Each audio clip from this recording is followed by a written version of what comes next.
Hi friends, నేను మీ కిరణ్మైని. మా ఫ్రెండ్కి జరిగిన ఒక ఇన్సిడెంట్. పాపం వాళ్ళ హస్బెండ్ భార్య భర్తలు అన్నాక ఎన్నో కొట్లాడతారు, ఎన్నో గొడవలు అవుతాయి, మళ్ళీ కలిసి ఉంటారు. అది కామన్. మధ్యలో వచ్చిన వాళ్ళే మధ్యలోనే వెళ్ళిపోతారు. కానీ వాళ్ళు పెద్దవాళ్ళని ఎదిరించి పెళ్లి చేసుకున్నారు అనమాట. చాలామందిని, అందరినీ కాదనుకొని పెళ్లి చేసుకొని ఆ అమ్మాయి తనే సర్వస్వం అనుకొని వచ్చేసేసి ఇప్పుడు బాగుంటుంది, బాగా హ్యాపీ ఉంటుంది. తన మ్యాటర్ చెప్తే నాకు చాలా బాధ అనిపించింది. నేను ఏదైనా ఒక విషయానికి చాలా తొందరగా రియాక్ట్ అవుతాను అనమాట. ఎందుకంటే మనిషిని కదా, మనిషిని కాబట్టి మాత్రమే నాకు ఒక మానవత్వం ఉంది కాబట్టి రియాక్ట్ కావాల్సి వస్తుంది. పెళ్ళి కాకముందు ఎన్నో ఉంటాయి ఆడపిల్లలకు. పెళ్ళి అయినాక భర్తనే సర్వస్వం అనుకోని కదా ఉండేది. గతి లేదు, మతి లేదు, ఆఫ్టర్ ఆల్ ఇలాంటి వర్డ్స్ చాలా యూజ్ చేసి ఇష్టం వచ్చినట్టు మాట్లాడాడంట. వాడెవడు గతి లేదు అవన్నీ అనాల్సిన అవసరం లేదు ఫ్రెండ్స్. ఆడవాళ్ళను చెప్తున్నాం, ముఖ్యంగా అందరికి కూడా, అనే వాళ్ళకి మాత్రమే చెప్తున్నా.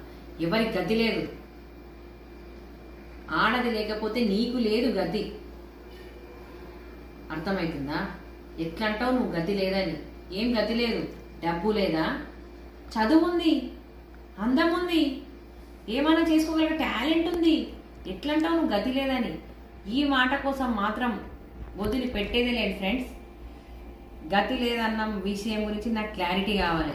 గతి అంటే ఏంటిది? తిండికి గతి లేదా? బట్టకు గతి లేదా? ఇల్లు లేదా? సరే, నువ్వు కట్టిన ఇంట్లో ఉండొచ్చు, నీ భార్య నీ ఇంట్లో కాకపోతే ఇంకా పరాయిలో ఇంట్లో ఉండలేదు కదా. ఎట్లా మాట్లాడుతావు నువ్వు?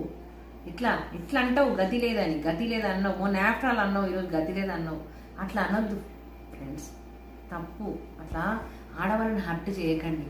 పాపం వాళ్ళు ఇన్ని రోజులు తల్లిదండ్రుల దగ్గర నుండి సడన్గా మీ లోకానికి వచ్చినప్పుడు మీరు బాగా చూసుకోండి వీలైతే. లేకపోతే పలకరియకుండా పర్వాలేదు, కానీ ఇట్లాంటి మాటలు మాత్రం గతి లేదు మతి లేదు అనకండి. ఆడవాళ్ళకి ఎందుకున్న ఫ్రెండ్స్ గతి? ఏం మాట్లాడుతున్నారు? ఏ సమాజంలో బతుకుతున్నారు మీరు? బయట సమాజంలో ఆడవాళ్ళు ఎంత ఫాస్ట్గా ఉన్నారు నాకు అర్థమవుతుంది.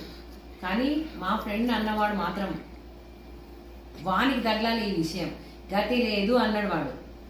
ఆ విషయం గురించి నేను స్పందించాల్సి వస్తుంది. ఇంకొకసారి ఇలాంటి మాటలు ఏ ఆడవాళ్ళ మీద కూడా యూజ్ చేయకండి ఫ్రెండ్స్. ప్లీజ్ దయచేసి ఏదైనా తప్పుగా మాట్లాడితే sorry, and please subscribe my